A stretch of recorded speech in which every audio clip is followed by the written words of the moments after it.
Berikutnya, untuk mencegah adanya pemilih ganda pada pemilu 2019 mendatang, jajaran Disdukcapil Kelungkung memusnahkan belasan ribu KTP elektronik yang invalid dan rusak Rabu pagi.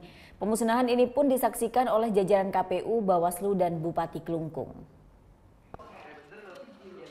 Rabu pagi, Dinas Kependudukan dan Catatan Sipil Kabupaten Kelungkung memusnahkan 12.872 keping KTP elektronik. Pemusnahan yang dilakukan dengan cara dibakar ini disaksikan oleh jajaran Bawaslu, KPU, dan Bupati Kelungkung. KTP elektronik yang dimusnahkan antara lain KTP yang dinyatakan invalid karena ada perubahan data serta KTP rusak karena salah cetak.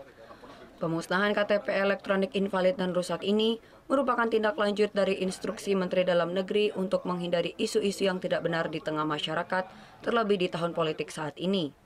Sementara sih tidak ada, tapi karena instruksi Menteri Dalam Negeri, seluruh Disdukcapil seluruh Indonesia harus memusnahkan KTP yang rusak atau mengganti status atau yang sudah kadaluarsa harus dimusnahkan.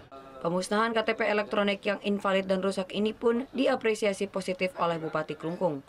Pemusnahan ini pun dianggap sebagai salah satu cara efektif untuk mencegah adanya pemilih ganda saat pemilu 2019 mendatang. Apalagi menjelang pileg, menjelang pilpres, jangan sampai disalahgunakan. Karena lumayan, 12.800, kalau itu ada di satu tempat, berapa kursi itu? Kan gitu. Ini kan tidak merugikan satu orang, dua orang, cuma mengurangi ya orang-orang nanti yang menggunakan hak pilih kalau mereka mau bermain-main menggunakan KTP orang lain atau KTP keluarganya. Selain di Kabupaten Kelungkung, pemusnahan KTP elektronik yang invalid dan rusak pun juga dilaksanakan di sejumlah wilayah di tanah air. Kadek Martana melaporkan untuk NET. Oh yang beneran? Iya, oke. Nah, udah kan untuk beritanya? Jangan lupa di-subscribe, di-like, dan juga di-komen ya akun YouTube dari Net Bali.